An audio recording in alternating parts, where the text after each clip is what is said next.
governments of the world are being backed into the corners that they've made for themselves. As more and more push for disclosure on the UAP phenomenon builds, the secrets begin to spill out. On November 13th, 2024, a groundbreaking release of new information occurred, touching on black projects, organic craft in our airspace that could share awareness with witnesses, and the potential that these UAP hold mind-bending truths about our existence. What are they still hiding, and what can we learn from what we already know?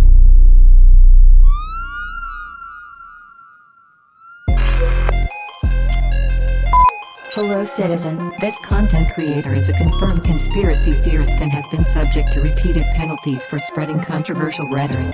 Please proceed with caution, trust the government, remain silent. Your compliance is appreciated and, of course, non-negotiable.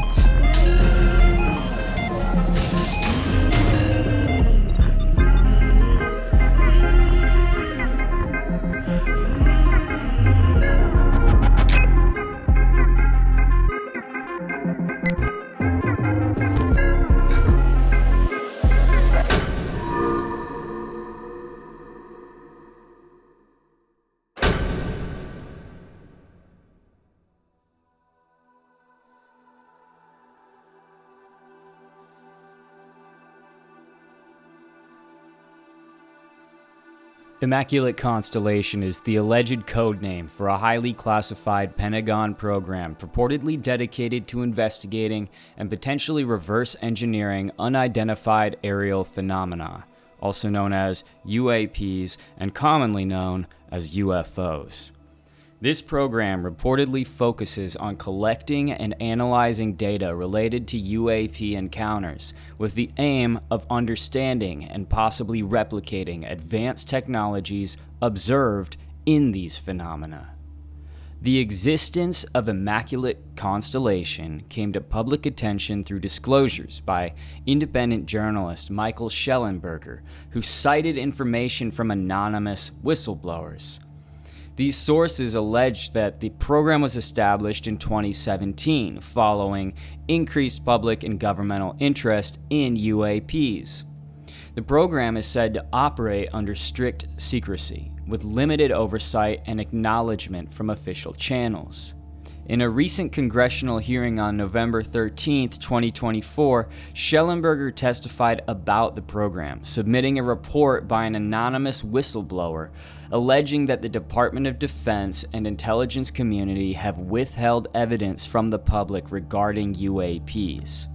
This testimony has intensified calls for greater transparency and accountability concerning governmental investigations into UAPs. Now, Immaculate Constellation's alleged focus on reverse engineering advanced technologies observed in UAPs raises questions about potential breakthroughs in aerospace and defense capabilities, as well as the implications for national security and public awareness. But let's be honest here, you and me, we're not exactly, at least I'm not. I don't really care if the government has UFO technology. As a matter of fact, I think a lot of UFO tech that we see is the government's. So I love it when during research it comes up that, we are interested in the potential breakthroughs in aerospace and defense capabilities. Because who's we in that situation, right? I'm not interested in breakthroughs in aerospace and defense capabilities because of the sightings of UFOs. Not really, not on a personal level. I'm concerned about, is the UFO going to abduct me or my dog, or is it in my room at all times observing me through some sort of other dimension type deal? That's what I'm concerned about. But they don't really tell you about how horrifying it would actually be to be in a reality where we are constantly being observed by perhaps otherworldly intelligence. But it appears that that was a great focus during this November 13th hearing. Luis Elizondo, who is a former U.S. Army counterintelligence special agent and intelligence officer, and who has become a prominent figure in the study of UAPs, his testimony basically confidently states that there are aliens watching us, and that separately, the USA and some of our adversaries have their tech. So I think it's safe to say that the government, no doubt, has thousands of high-quality, full-color images of UAP, UFOs, whatever, locked away. And during this meeting, these guys here basically all but confirmed that. It's obvious to see that the conspiracy theory of these phenomena is no longer a conspiracy theory. The new conspiracy theory is where these things are coming from, right? And apparently the current sentiment is that these craft are coming mainly from under the ocean. Is the ocean the abyss from the Bible, perhaps? Does it reference the oceans? I don't know. People who are really into like etymology and stuff would know better than me in that area, but it's an interesting correlation. Are the demons beginning to rise? The fallen ones preparing for the final war for Earth? Are they a long-lost empire that escaped into the depths to ensure the survival of their species long ago during perhaps one of the great resets that occurred here on Earth? Or are they something else entirely? But what's interesting about these close encounters, it's never beneficial. It's always deleterious. The best you're going to come away from with one of these encounters is recurring, terrifying nightmares. Worst case scenario, you get killed. So they're harmful, but there's also evidence that there's deception involved in these encounters. Because when people claim to have had conversation with these UFO beings, they will claim, well, in fact, if you go back 100 years ago, they were saying they were from the backside of the moon. But when the public became educated enough to realize that's not credible, they changed their story and said, well, we're from Venus. And when people realized how hot it is on the surface of Venus, they said they were from Mars. Well, now they're claiming to be from another planetary system. So the fact that they keep changing their story. If there's anything that I gleaned from the November 13th UAP hearing, it's that the government knows all about this stuff.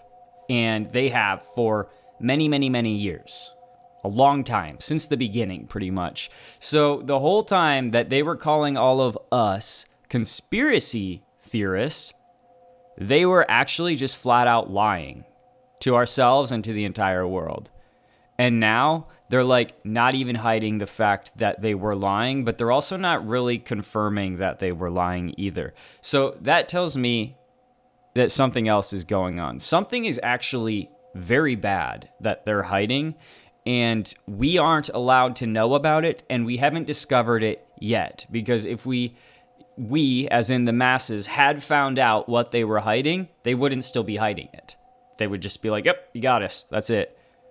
And it would basically be a universal symbol that we as a race are prepared for whatever they're about to reveal, and the propaganda worked, and all of our assumptions were right, and so therefore the secret, it doesn't really need to be a secret anymore. But that's not what's happening. So we must not know what they're hiding, and it must be horrifying. Because they basically gaslighted us for generations, and now all of a sudden they're just like, oh, yep, aliens are real, UFOs are real. And quite frankly, the reveal is kind of a letdown, I'm not going to lie, because it's almost like the government doesn't even care that we know. It's almost like all of the desensitization worked. The propaganda was effective. And we saw all the movies, and we played all the games, and we read all the comics and the little books, and just literally, as a human race, as an entire race, we completely absorbed the propaganda and the potential reality that aliens and UFOs are actually factually real and what they told us. Either little green men from outer space or a conspiracy theory. So when they finally drop the news, everybody's just like, almost, correct me if I'm wrong, it's the feeling I get, but like disappointed that they were right all along and that the government doesn't seem to think that it really even matters. It honestly feels like a really bad movie. It feels fake, like they're just paying all these whack jobs to come out here and testify some fake testimony on how aliens are real. And I've seen them, but I can't say the juicy stuff unless we're in a nuclear bunker buried 5 miles beneath the surface of the great state known as Kansas, with 50 Secret Service members hiding outside in camouflage and ghillie suits. So now that they're coming out and saying it's real, what can we assume? And these thousands of images and videos of UAP and potentially aliens and alien craft, which in some instances seem to be the exact same thing, more on that later, that are being hidden in the vaults that are straight up being confirmed to exist, pretty much means that they never needed to watch us and to see what we find. It's to see what we believe. They're not scouring the web for our crappy cell phone photos and putting us on lists because of images that can barely capture them effectively, because most likely that in of itself is a type of technology, just like that's why we can't see cryptids either. Oh wait, yes, they are doing that.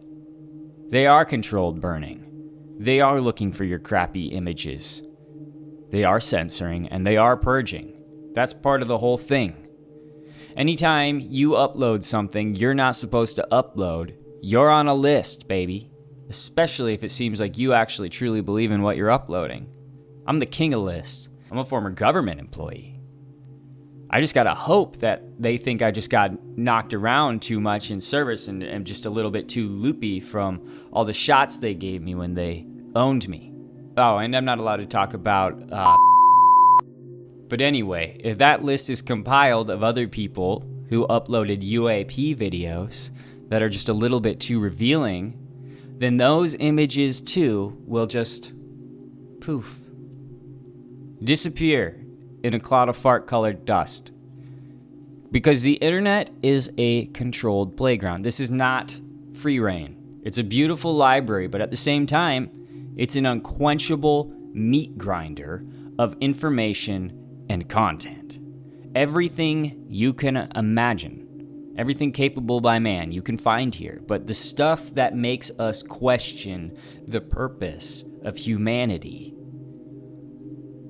of who we are, of what we are, that's the good stuff. That's the stuff that ends up in the vaults, in the Vatican. It's in the seed bunkers, and it's in Antarctica. It's all the places that they hide all their favorite stuff, and in any number of other mythical and amazing places. It could be in the Sphinx's head. It could be underneath, Machu Picchu. Who knows? But the point is, we were all just playing on the monkey bars and the swings and all the other things that kids need to advance their parameters within the limits that they're provided.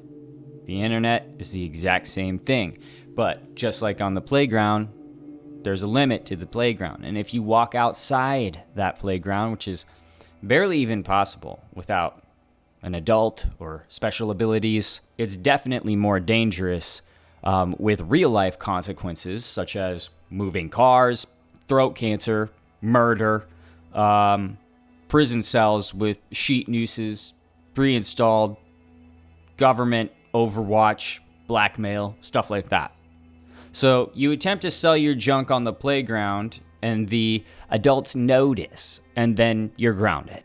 The playground just got smaller, especially for you, and that's how it works. So why the heck would they be making the playground bigger in the area of the most widespread conspiracy theory known to man, aliens and UFOs? It's just a question. But things are heating up these days. All these alien movies are being watched in a different light. For instance, was Nope the most accurate UFO movie of all time? I think so, probably. And if so, does that mean that we could be juiced by a cloud at any moment? Is that what the UFOs are? Is that what the aliens are? Are they in the sky, hiding in plain sight? I mean, a couple years ago, I'd be crazy to add that to the long list of weird ways to die, but this year, it does seem like the movie was maybe a premonition of sorts. Or is it going to be like Signs, maybe, and I'm just going to randomly see this reptilian being kind of jumping from bush to bush in my neighborhood, scaring my kids at birthday parties? Or am I actually going to be sucked up into the sky when I'm just like walking around in the woods, some kind of missing 411 thing, because all of a sudden that just got a lot scarier too. It brings the horror aspect out a little bit, if you ask me. There must be something here. During the U.S. House Oversight Committee hearing on November 13th, it was titled Unidentified Anomalous Phenomena, Exposing the Truth. Like, that's like the official title. And the witnesses discussed the existence of special access programs, SAPs, which are related to UAPs. And these special access programs are highly classified, and they're projects within the Department of Defense, and granting access only to individuals with a specific need to know. So even if you do have a clearance that perhaps these are classified at, there's another thing called need to know. Just because it is, within your classification parameters, does not mean that you have the need to know to see it. So, like we mentioned before, Luis Elizondo, he was one of the guys who testified here. And he said, let me be clear, UAP are real. Advanced technologies not made by our government or any other government are monitoring sensitive military installations around the globe. Dr. Tim Gallaudet, who's another guy who was here, he's a retired U.S. Navy Rear Admiral, recounted an incident from January 2015 during a naval exercise. He described receiving an email containing a video of an unidentified object exhibiting flight characteristics unlike anything in the U.S. arsenal. The following day, the email disappeared from his account and those of other recipients without explanation. It's like somebody just went into cyberspace and deleted the email. Dr. Gallaudet concluded that the UAP information must have been classified within a special access program managed by some intelligence agency. Now, these two testimonies suggest that certain UAP-related information is compartmentalized within SAPs. So even if everything was declassified, you still might not get access to it. It limits the access to a select group of individuals. And always remember that you as, just one of the masses, one of the hive, you don't get to know everything that everybody, like the president, gets to know. We don't get to know what the CIA knows. We never will, And so even when they tell you declassification is coming, declassification on some stuff is coming. Most likely it's going to be just enough to get you to the next level of reality. Okay, UFOs are real. Okay, now we're here. Okay, there's, biological beings inside them. Okay, now we're here and they're not from Earth. Okay, now they're here. So they just keep giving us a little bit more, but eventually we're going to reach the top tier, which is, the Earth is ending in 48 hours. We are not sure exactly what's coming. And it might be some incredible figure on a horse coming to save the day. Who knows what it's going to be? Could be a armada of UAP. Who knows how the world will end, right? But what we do know now is that these things are allegedly here. So these guys testifying allegedly are on our side. But let's not jump the gun here. This is the 21 CD podcast, guys, and I'm not the guy for alien overlord ideas. To my OGs who have been listening to me for a long time, you guys know that I'm a little bit skeptical of the whole alien thing. I always have been. I even have UFO encounter stories, but it's just I don't see it the same way that most other people seem to see it. I do think that most UFO, UAP that we see are somehow government tech, but I don't believe that means that there's no alien UFOs either, and we're going to get into it. I just simply don't believe that that is the foremost fear of mankind, is that alien overlords are coming, and this is something that we really need to be super duper concerned about. I don't know that it is that way, and my mind could be changed, just like it has been before. I've changed my mind on this podcast before. But as of now, this is just where I sit. Unless, and this was a very interesting bit, those overlords are under the ocean. I guess that would make them our underlords, which I just hate the sound of. But our overlords could be under the ocean or in the earth, inside. Those are two places I regularly entertain the idea of some kind of master race or master being residing. And in this hearing, they touched on that very topic. So I really liked seeing that. And during this House Oversight Committee hearing on November 13th, UAP underwater were brought up, and the topic of underwater bases and unidentified craft operating in the ocean was discussed. And that's horrifying. That's absolutely horrifying. And of course, everybody brought up how we know even less about the ocean than we know about outer space. Why is that? And some people are speculating it's because some kind of alliance with the aliens that the governments have to sort of give them their space. Other people say it's just our tech is literally too limited to do so. But it was confirmed, according to these testifiers here, that there's a really, really good chance, if not 100% chance, that there are bases under the ocean that have completely managed to evade being detected, and otherworldly intelligences may be utilizing that base. Representative Lauren Boebert, that firecracker, raised concern about secretive underwater alien bases. Just like I'm doing right now. I am concerned about that. I will probably never get in a boat again. And she asked the panel of experts whether the government was aware of such installations or had engaged in genetic experiments involving humans and non-human entities. There are rumors that have come up to the Hill of a secretive project within the Department of Defense involving the manipulation of human genetics with what is described as non-human genetic material, potentially for the enhancement of human capabilities, hybrids. Are any of you familiar with that? Yes or no? They basically unanimously denied direct knowledge of underwater alien bases or related projects, but in such a way that clearly hinted that they're only denying it because we have to. Blackmail, torture, suicide, throat cancer. These are the things that they're worried about, right? Michael Schellenberger, who we mentioned earlier, claimed during his testimony that there is substantial evidence of UAP activity in oceanic environments. And he argued that intelligence agencies possess detailed imagery of such activity and data on UAPs, including their operation near and beneath large bodies of water, which explains why so much weird stuff happens around huge lakes, too.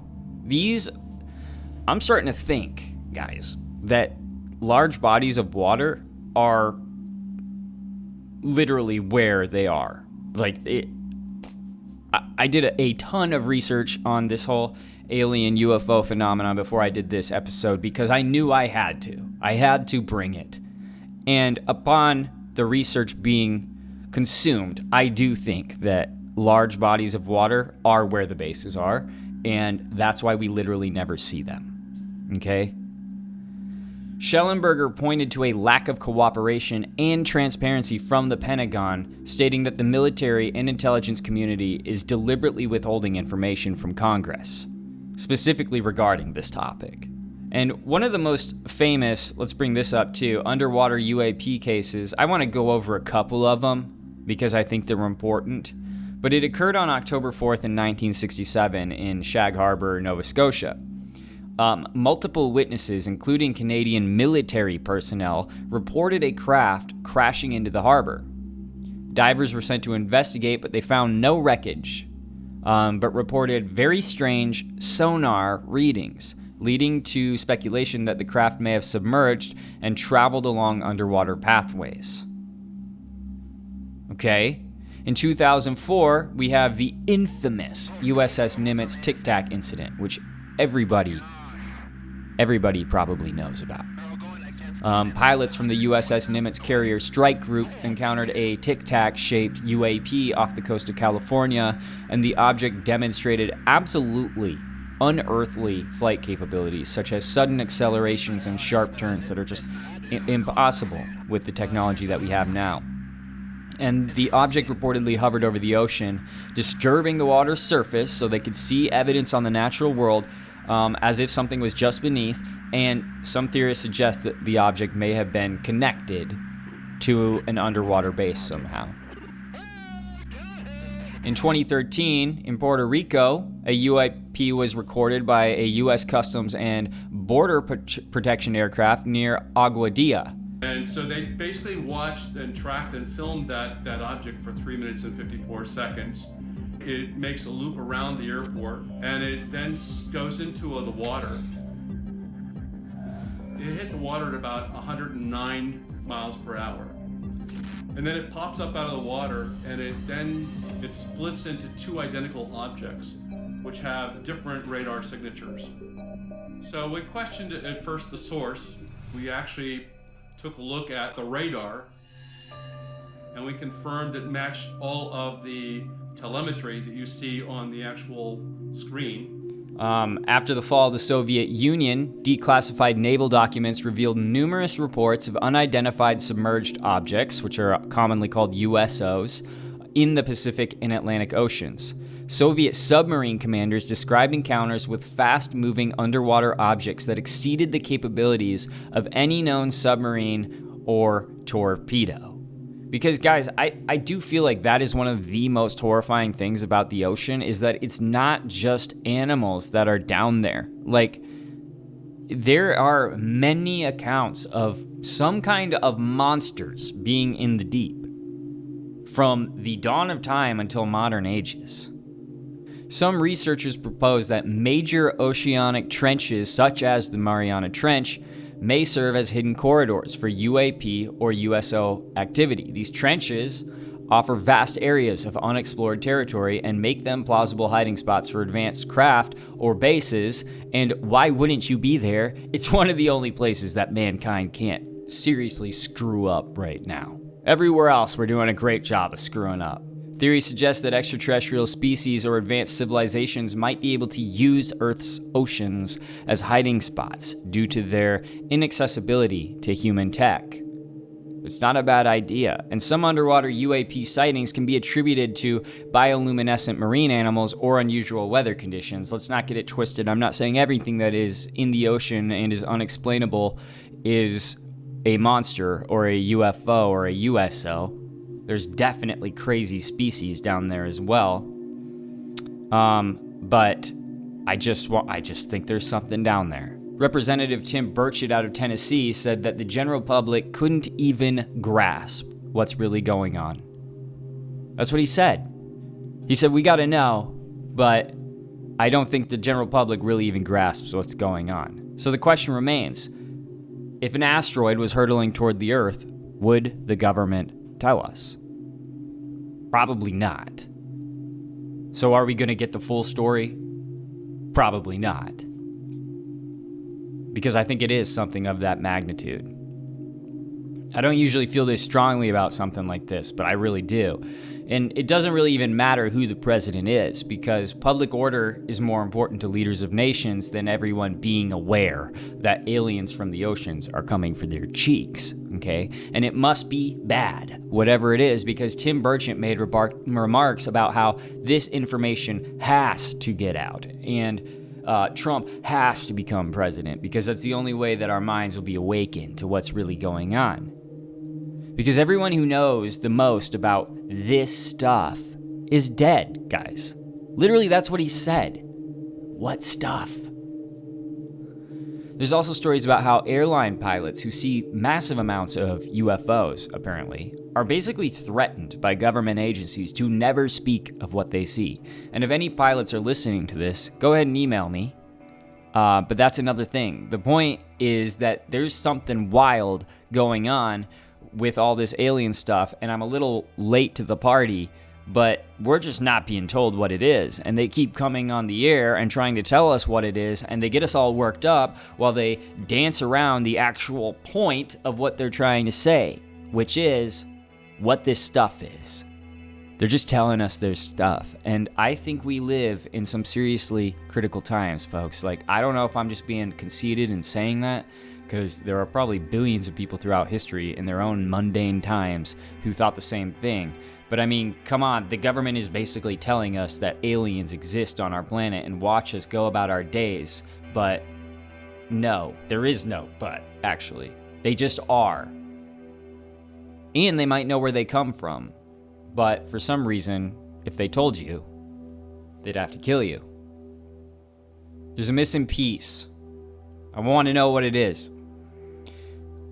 Another shocking word track that I picked up on, but seems to be somewhat glossed over online, was this biological quality of some of the craft and the effects that they have not only on biological beings, but also the fact that they seem to be biological. That means that the craft are alive in some way, or a component of the craft is alive. That's absolutely insane. And it really makes you wonder if they are abducting us to harvest our genetic or biological material so they can synthetically recreate it in order to build their most elite craft or something. I don't know.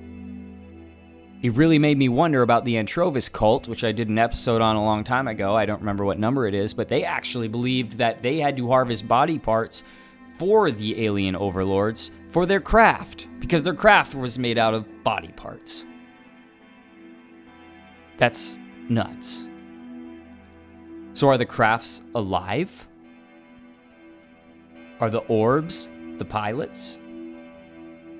I don't know. Neither do you. I'm just spitting out some ideas here. What if the unidentified craft that people are seeing in our skies isn't just advanced tech, but it's actually an organic entity, alive, and in ways we don't fully understand? If such a craft can cloak itself from sight and detection, it's not a stretch of the imagination to suggest that its occupants, if they exist, could do the same. And maybe those are orbs, maybe they're not. I'm on this idea that maybe orbs are pilots in some way. But anyway, I digress. Think about it. If these beings could render themselves invisible, which I believe they can, they could theoretically be standing in the room with you right now. Without specialized equipment like FLIR, which is forward-looking infrared, you'd never even know that they were there, because so far that's one of the only ways that we've been able to detect them. That could be the reality that they can't reveal to us, because that is horrifying.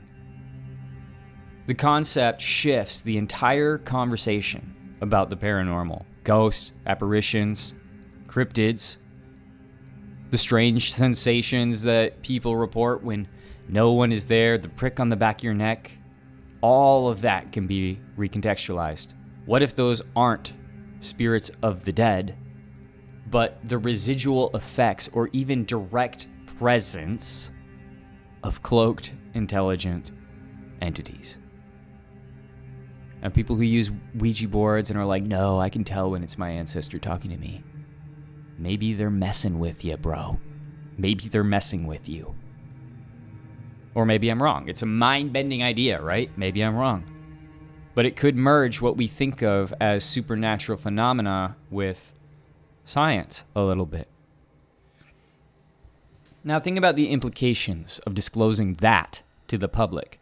This isn't just about upsetting religious frameworks or challenging our understanding of the universe. It's about safety.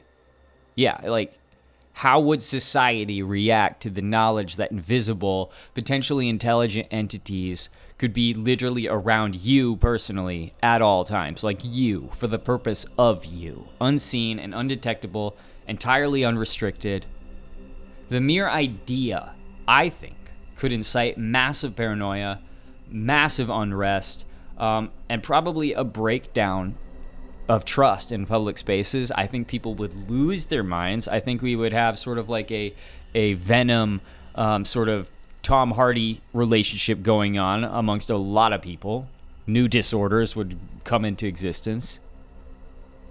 How would you feel knowing that there could be something in the corner of your room observing and you'd never know? And they enjoy it just as much as you enjoy playing a video game or watching a movie or doing your VR. And you'd never know. Until you do, until that banging that you think is a ghost or you think is a goblin, which is what I'm going through right now, is actually your own personal alien. That level of uncertainty shakes the very foundation of what it means to feel secure, because security is impossible. So I believe this is one reason why full disclosure hasn't happened. Governments are not just sitting on this information out of some abstract sense of secrecy. I know we look at them and we think they're just a bunch of idiots, but we're only seeing the forward-facing characters in government, mind you. There is a whole host of agencies, and don't even consider the shadow government, but a whole bunch of people who are a whole lot smarter than the people that are on TV. And those are the guys who are actually in charge of doing stuff a lot of the time. And those are the guys who actually have the secrets and decide who gets to know what. So when we think they're being stupid and won't just release what we already know, understand that you are mistaken. There is something we don't know, and they're calculating the societal and psychological fallout of whatever it is. And there's more to it. Governments, especially the American government, don't just operate in the realm of altruism, right? They think in terms of power and profit. If there is a revelation to be had, it will likely be parceled out in ways that serve political agendas, secure control, of course, and inevitably make money. Consider Luis Elizondo again. He's been this key figure in the disclosure movement. What we're learning from him might not be unfiltered truth. Instead, it might be the version of the truth that best suits governmental strategies, right? Information is power, and governments have a long history of wielding it selectively to maintain their grip on the narrative that they carefully craft. The full scope of what these UFOs are, where they come from, and what their occupants, if any, are or are capable of, might never come out, or at least not in the way that we think. We might actually find out before they tell us, because governments control the narrative 100%. They hold the keys to the data, the evidence, and the platforms for disclosure. And when a single entity monopolizes the truth, it rarely leads to good outcomes. So information becomes weaponized, manipulated to serve interests far removed from those of the public. The level of control stifles understanding and breeds distrust. That's something they just can't have. If it ever happens, like full disclosure, all of the sudden, all of humanity will probably be very skeptical and unsure of their government. And we would be left with this uneasy reality. How would you go about your regular day anymore? If there are beings capable of cloaking themselves, slipping through our lives undetected, manipulating our lives in ways, like, how far does it go? When we lose something that we thought we surely put somewhere, is that us being messed with? How invasive is it, actually?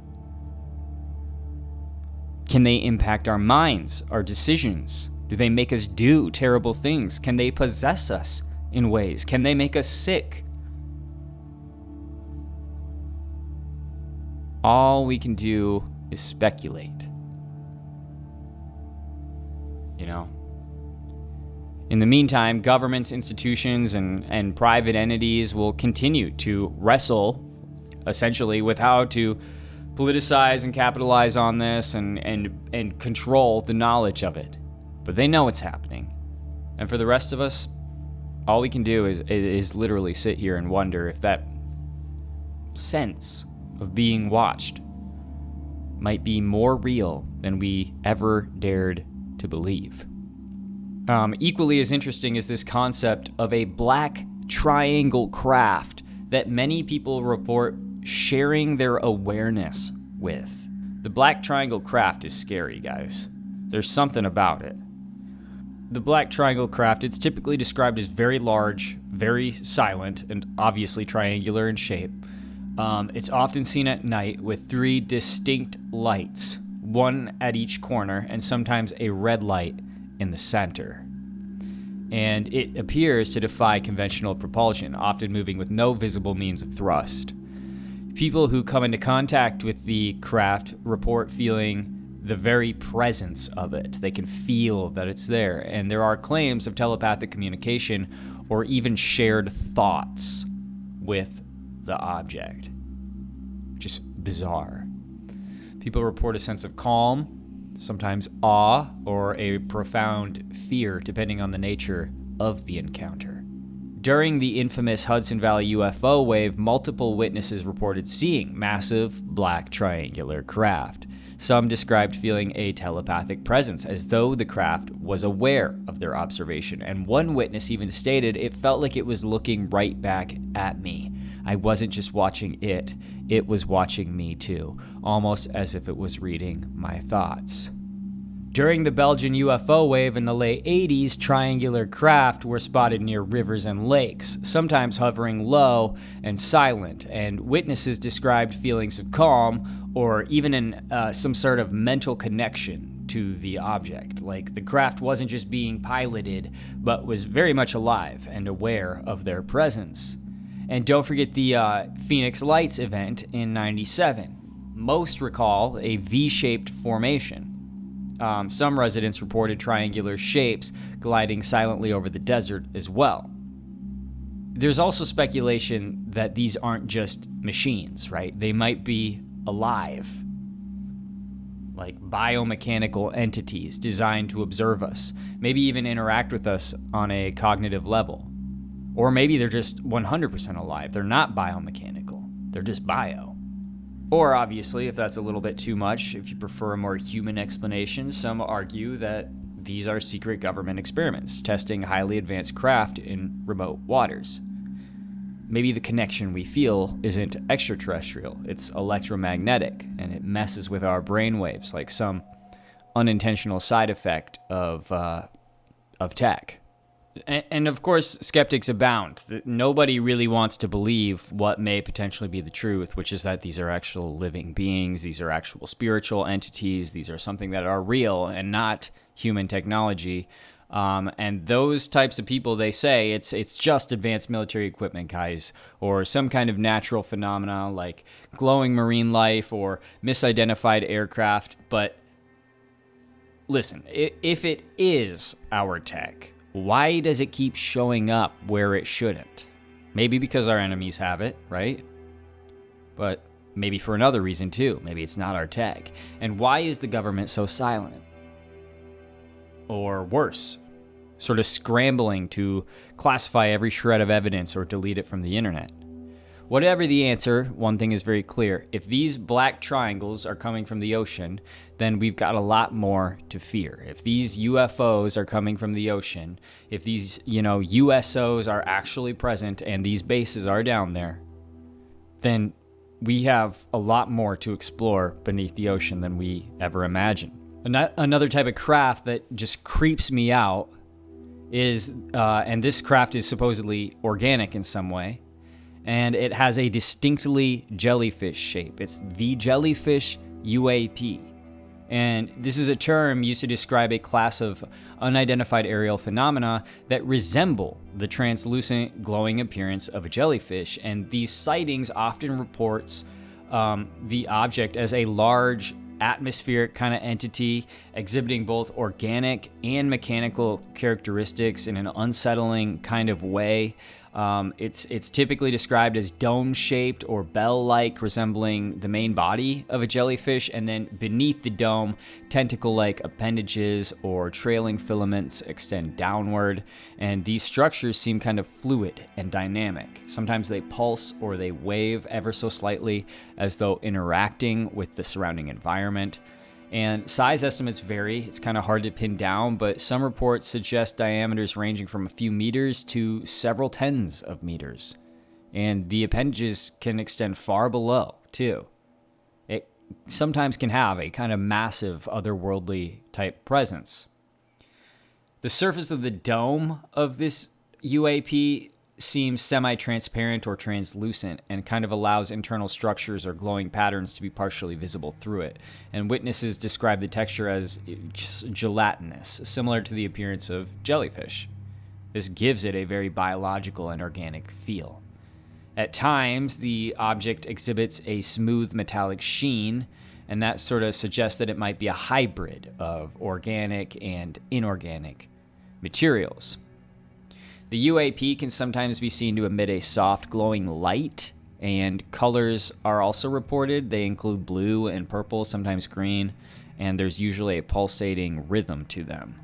Otherwise, the creature, the craft has sort of a bioluminescent-like flicker and kind of patterns that dance across its surface that resemble neural activity or an energy-based life form. And this thing moves very fluid in kind of a drifting motion as though swimming through the atmosphere. It's really bizarre, and if you guys are listening to me on a podcast platform, just know I do have videos on YouTube because there are plenty of videos of this thing. And it's capable of sudden bursts of speed, very sharp turns, and even hovering in place. These are all movements that defy known aerodynamics for the most part, right? In some accounts, the UAP interacts with the environment by emitting light beams, sometimes dropping stuff, creating static electrical disturbances, or influencing local weather phenomena, like sudden wind shifts or cloud formations, stuff like that. Witnesses report a noticeable charge, almost like electrical, in the air, similar to the feeling before a lightning strike or a storm. Really creepy stuff. This one really gets me. I don't know why. It creeps me out. And the idea of organic craft also creeps me out. So the organic appearance and behavior suggests that it could be an actual life form that adapted to the upper atmosphere. Its glowing patterns and fluid movements do resemble marine organisms, particularly jellyfish, and we often argue and talk about how jellyfish and beings like the octopus don't really seem to be from here, which is kind of ironic, I guess. And the hybrid organic mechanical features hint at that bioengineered craft that you would expect to be possibly extraterrestrial. There's also the pulsating movements, which could be part of a propulsion system that mimics biological processes. Maybe it's not biological, but it's made to look like it. It also might not be a physical object at all, but an interdimensional entity that only, partially manifests in our reality, or manifests as something that it didn't really intend to manifest as. If it is organic, it could represent an entirely new branch of life adapted to the sky, much like deep-sea creatures adapted to extreme ocean depths and the whole sky whale phenomenon, that kind of stuff. If it's artificial, then it definitely challenges our understanding of engineering, propulsion, and material sciences. I mean, no doubt about it. We have these videos that are confirmed, and nobody knows what these things are. The only other explanation that people give that seems to have any weight whatsoever is that it's a bird poop smudge on the lens of whatever this camera is. Guys, I urge you to watch the video. It's not bird poop. So this is by far the creepiest UAP I've ever seen. And like I said before, there's just something about it that just disturbs me. Maybe it's the phalanges. It's also, in a weird way, definitely the most humanoid-looking craft we've seen yet. It seems distinctly alien. Maybe that one isn't on our side. I don't know. And I'm just saying, too, by the way, remember when they tried to convince us back in 2023 that it was just illegal miners on jetpacks attacking those villagers in Peru? Remember the face peelers? I did an episode on them, too. I don't know. Kind of seems now like those villagers could have been describing something like this Jellyfish UAP, too. I'm just saying. We always knew it was a cover-up, but maybe the pieces are coming together a little bit finally. For the most part, it seems like these craft, however, you know, that is an interesting incident, and I'm not saying that is what it is, but for the most part, it does seem like these craft don't really mess with most of us too much. And I think that's why people aren't freaking out completely, is because these things aren't actually messing with us on a regular daily basis, like it appears they could if they wanted to. But when they do, the experiences are absolutely horrifying. And I want to bring up something else too, and this gets a little bit crazy, guys. I got two stories. There's the one, an F22 Raptor, and he was boxed in by these mysterious orbs, and the disappearance of Malaysia Airlines flight MH370. Those are my two stories. They seem kind of unrelated at first glance, but I'm telling you, you're going to want to hear this. There are some strange similarities that might hint at something much larger and far stranger than we can explain. So, people may have heard of this story with the F-22 Raptor. It's one of the most advanced fighter jets in the world, right? And it's built for stealth and speed, and it's pretty much unmatched in aerial combat. But in this story, even the Raptor was not able to outmaneuver these orbs. So during what seemed like a routine flight, the jet was suddenly just surrounded by three, what he described as metallic orbs, the pilot. And they were very silent and very precise. And the spheres formed a triangle around the craft. They didn't attack. They didn't flee. They just sort of stalked him. They imprisoned him mid-air. And they just matched every single move that the F-22 made as though they were studying it, but also as if they could read the pilot's mind. And the orbs displayed abilities that just completely defy physics. Obviously, they could accelerate instantly, make sharp turns at very high speeds, and hover with no visible propulsion. And when the pilot attempted to break free, the orbs literally vanished, accelerating at speeds no human-made object could achieve. And I believe they went straight up into the air. And for the pilot, that was a terrifying encounter. If our most advanced tech couldn't touch these objects, what are they? And what did they want? But how does this relate to MH370? Do you guys remember that Malaysia Airlines flight? I'm sure most of you do. It wasn't that long ago, and it's absolutely an insane situation that for some reason not everybody in the world is just demanding to know what happened. On March 8th in 2014, Malaysia Airlines flight MH370 disappeared without a trace, taking 239 passengers and crew with it. Just all gone. Nobody knows where it went. Mid-flight. To this day, it is one of aviation's greatest mysteries. And about 40 minutes after takeoff, this is what happened. The plane's transponder was turned off, and it veered off course for an unknown reason. Radar picked it up, and there's all sorts of weird little details on this. A lot of people know a lot more than me, and there's a lot of information in this story. So I'm just giving you the brief rundown. But yes, there's tons of rabbit holes to go down with this one. But radar picked it up heading west over the Strait of Malacca before it vanished completely.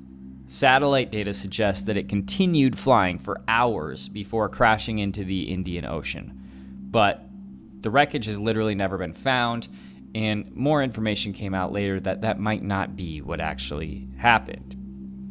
And here's where things kind of get strange. Some reports and controversial videos, which I kind of believe, claim that glowing orbs were seen near MH370's last known location, like the orbs that confronted the F-22. And these objects moved in ways that defied explanation, just like those orbs.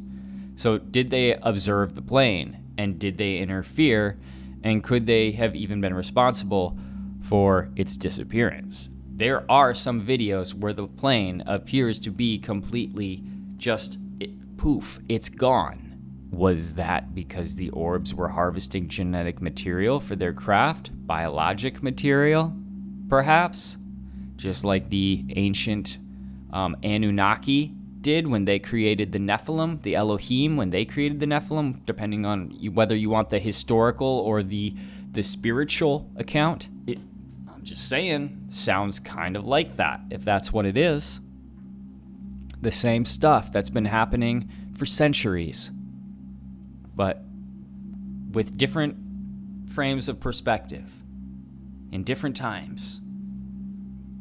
The simplest explanation of what this all means, though, if you can call it a simple explanation, is that the orbs are probably extraterrestrial, and they might be drones sent to monitor Earth by some kind of higher intelligence. Maybe they're studying our tech and behavior without directly interfering. Another possibility is that the orbs are human-made, part of a secret military or corporate program far ahead of public knowledge. We don't know about it. Like I said, we're not going to know everything. We're not allowed, and quite frankly, you wouldn't want to know everything that the government knows. It's too much, guys. Some other theories suggest that the orbs might be interdimensional or time-traveling entities. I'm starting to think something like that. I'm starting to think that, and that they are able to pilot craft somehow, and also shapeshift. Orbs might be angels of some sort, guys. I think they are a spiritual being. I really, really do. If that's the case, MH370 could have been pulled into another dimension, while the F22 encounter was more like a display of their ability to manipulate our reality. So I do believe they can take you, and they have taken people. We have so many accounts of abductions that it's staggering, and some of them are completely unsolved, like the case of MH370. We also can't forget the abductions that are never reported at all. Also, what about the missing 411 stuff? It keeps going. They are taking people. They are harvesting something. What is it? Catherine Austin Fitz is an American investment banker and former public official known for her extensive career in finance and government. Sounds kind of boring, right? And she was born on December 24th, 1950 in Philadelphia, and she earned a Bachelor of Arts in History and an MBA from the University of Pennsylvania. Mega snooze fest. But she turned her life mission into something a little more extraordinary than banking, okay? And this is crazy. The Fitz has extensively explored the financial dimensions of unidentified flying objects and related phenomena. The financial dimensions of these things. That's such a crazy study. And drawing from her experience as Assistant Secretary of Housing and Urban Development and her tenure on Wall Street, she has investigated the allocation of substantial funds into classified programs, often referred to as the Black Budget. Fitz says that these covert financial channels may be linked to the development of advanced tech, including those associated with UFOs. She says the following of the whole UAP, UFO phenomenon in relation to the government. The way I came to study the UFO phenomenon was twofold. One is I kept looking for the enormous amounts of money that was disappearing. And if you add up since the 1948 decision, how much money has been disappearing down the black budget, you walk away with a model of literally the developed world is just being harvested for enormous amounts of monies. I estimate since the early 90s, $40 trillion just in North America alone. Enormous amounts of money going down this hole. And the question is, where is it going? And finally, I have this other phenomenon where you have trillions of dollars of hardware flying around in advanced technology, and you have a corporate infrastructure which is, in essence, out of control in terms of the national security state. Because what happened in 1948 is, I think, one of the most pivotal things that's happened in the 20th century, and that was a private group of corporations got control of the black technology and the government lost control. Because it was not the government.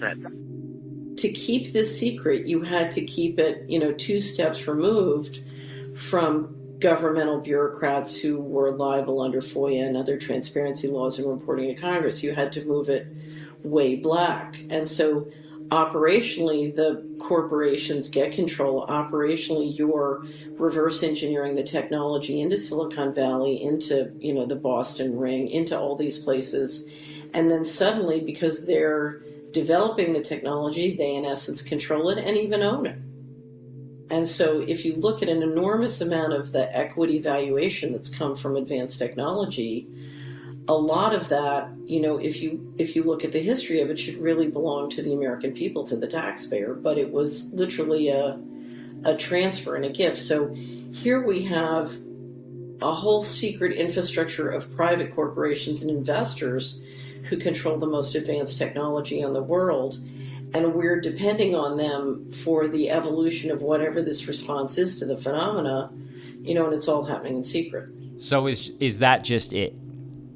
We just allow the corporations who have black technology, who have otherworldly technology, to sort of dictate how our future is played out based on when they want to reveal and how they want to reveal that tech? And are they going to manipulate our reality with it before they reveal what our future will hold? Are they going to change the course of mankind to one that better suits them? How intense is this technology? What could they do with it?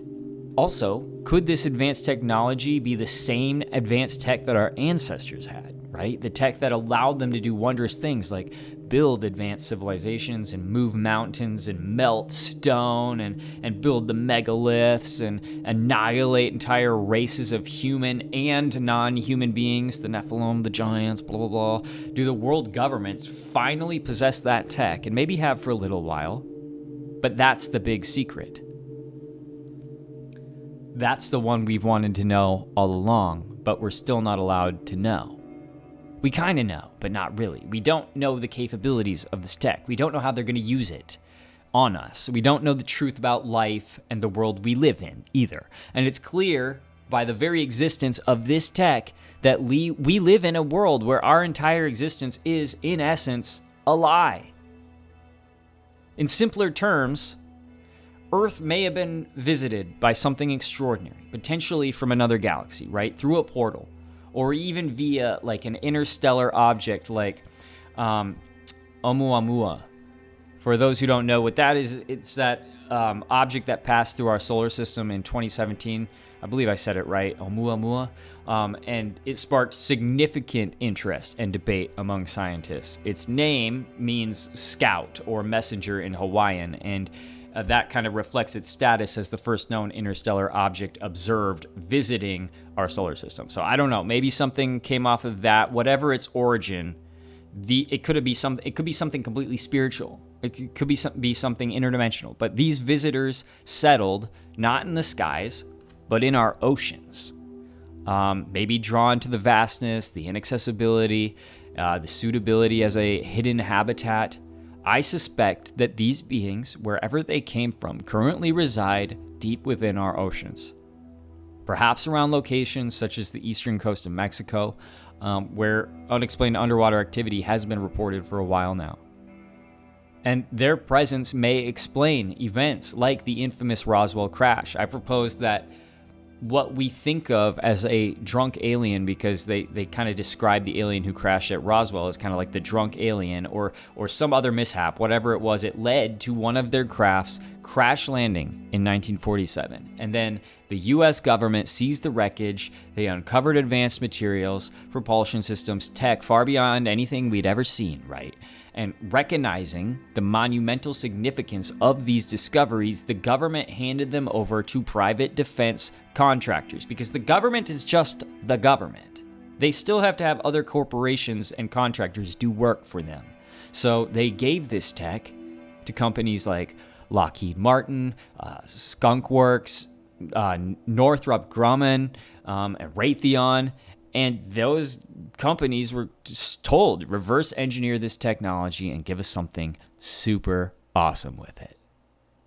So these companies became so desperate to acquire crash debris so that they could get money and contract deals and whatever, advance their own technology, compete with the competitors that had this same UFO tech, because the government obviously doesn't care if you can't keep up. They're going to run with the big dogs. So you want to be one of the big dogs. So these companies could even have had deadly conflicts, basically battling for UFO material. These companies are. Just like when ships captains go out and they go treasure hunting, when they find the treasure isn't theirs. That's not the case with these corporations. These corporations are the ship's captains. And what they find, the governments are sort of like, okay, you can have it as long as you make us tech with it. That's what it is. But over time, okay, through this reverse engineering process, these defense giants, these companies, these corporations develop crafts that mimic the original designs, the ones that crashed here, the ones that they are supposed to be exactly like. And that could explain some of our sightings of so-called man-made UFOs. So you might be listening to this and being like, okay, so what? That's kind of just, an elaborate way of saying that the government is doing all this. Why hasn't this been disclosed to the public? I believe that the answer lies in the sheer power of these crafts and the fear of what could happen if such technologies fell into the wrong hands. Firstly, I do think there's an element of that. I don't think that's all of it, but I think there's an element of that. And the implication of these technologies, like propulsion systems that defy physics and energy sources that could replace fossil fuels, or weapons capabilities that make nuclear arms look primitive, I think all of this is staggering, and governments may worry that revealing such advancements could destabilize geopolitics or lead to incredible misuse. The rabbit hole of secrecy surrounding this issue is likely over a century old. This isn't some new thing, involving not just the modern military industrial players, but also potentially having deep historical threads to the past. There's really no way to know when this whole thing started. It could have started from the beginning. This might have been a big, deep secret that, the leaders of the free world and whatnot have been passing down for forever. And we're just living in this narrative that has been engineered for us so that they have power in this modern age, not the beings that are actually in power. I believe that they know that the entire world being awakened to the fact that there are otherworldly beings among us would shatter human existence as we know it. They're among us. The entire narrative will be dismantled brutally, and in an instant it will be revealed that everything that they ever said to us is a lie. We will come into the understanding that both our government and the visitors are in possession of this technology, this wild alien tech that can do what can only be described as magic. Guys, the world of our ancestors is returning, as it always does. And it appears that we might all bear witness to some of the most incredible sights in the coming years. I mean, in all honesty, I barely scratched the surface of what they said at this hearing so far.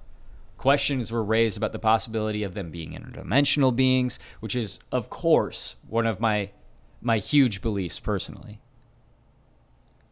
But before we go, let me leave you with a new idea involving all of this. Because I know we're all just wondering, okay, what is it? What is the thing? I want to give you a new way of looking at the UFO UAP phenomenon in the modern age. And I've got to thank some wild minds over on Reddit for this one too, by the way. The question is, why would a secret UFO program be called Immaculate Constellation? And just so we're all on the same page, this is pure speculation. We're all still trying to piece things together. And without theories and wild speculation, we won't push the conversation forward. You have to say weird stuff to keep the conversation going. I got hit with hundreds of messages after my last post about how I shouldn't be writing stuff like this. So, just to be clear, let's just say that this is all for entertainment. If we don't ask the weird questions and toss out ideas, then we won't get any closer to understanding the big picture. Take this as part of the brainstorming. Nothing more, nothing less. So we've all heard about Immaculate Constellation by now, and the secret UFO retrieval program that is designed to sweep in and grab alien tech before the military can even get a whiff of it, right? But what's with this religious nod? After all, they want to act like religion is just something for people to pass the time, has no weight. But Immaculate Conception refers to the Catholic belief that the Virgin Mary was conceived without original sin, pure from the very beginning. So why use a name with such heavy religious baggage? And I've got a theory for you. By the end, you might think this is about way more than just snagging some alien tech. Immaculate means purity, protection. It isn't just about being clean, it's about being pure, untouched by corruption. So think about it in the context of Immaculate Constellation. This program isn't just scooping up UFOs before the public or other governments can get their hands on them. It's about keeping the truth pure. What if they're ensuring that whatever they're retrieving isn't just hidden, but stays uncorrupted by public interference, or worse, by the UFO phenomenon itself?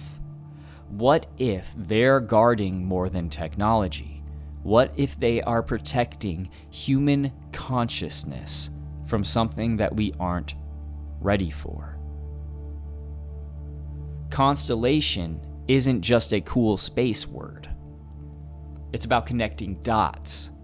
In its literal sense, a constellation is a group of stars that forms a recognizable pattern, right? But what if Immaculate Constellation is doing the same thing? What if they are mapping out an entire network of UFO encounters, figuring out how these events connect to something much bigger, something cosmic, something we haven't fully seen yet, but they're beginning to understand? And that's when things get really interesting. Luis Elizondo and Ross Cathcart have both mentioned the Collins Elite, which is a shadowy group within the government that believes these aliens aren't from space at all.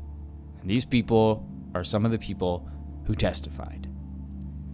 They think UFOs are demonic entities tricking us. That's what they believe. And that even studying them could lead to spiritual harm. So yeah, demons, not aliens. The theory goes that interacting with these beings could corrupt us in ways that we don't understand. So maybe Immaculate Constellation isn't just about retrieval. Maybe it's about stopping these demonic forces from gaining influence. And then that brings us to Tom DeLonge.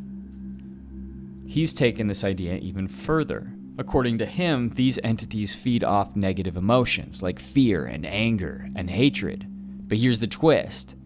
He believes that positive emotions, love and joy, are like poison to them. He's even said that in the middle of an abduction, calling out the name of Jesus or Buddha or even the source of galactic love can stop the experiences entirely. It's not about religion. It's about the energy that you project. So what if the UFO phenomenon isn't just about spaceships?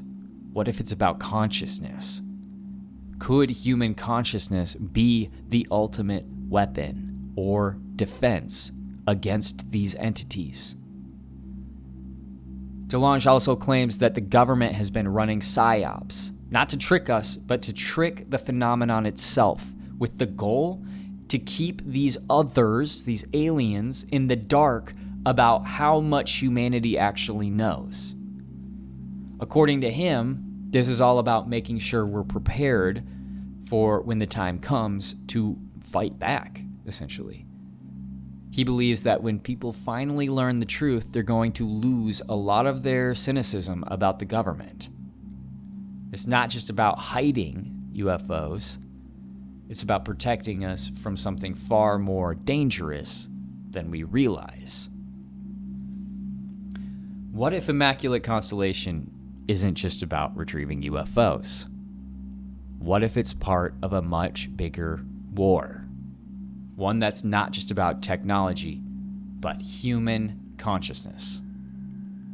The Collins Elite, which is an organization that believed that even engaging with these beings was risky. It could lead to spiritual deception on a massive scale. So when we talk about Immaculate Constellation, we might not just be talking about a UFO retrieval program. And I think we should all start thinking about that with all of these disclosures. We could be looking at a covert effort to protect humanity from forces that aren't just extraterrestrial, but possibly demonic.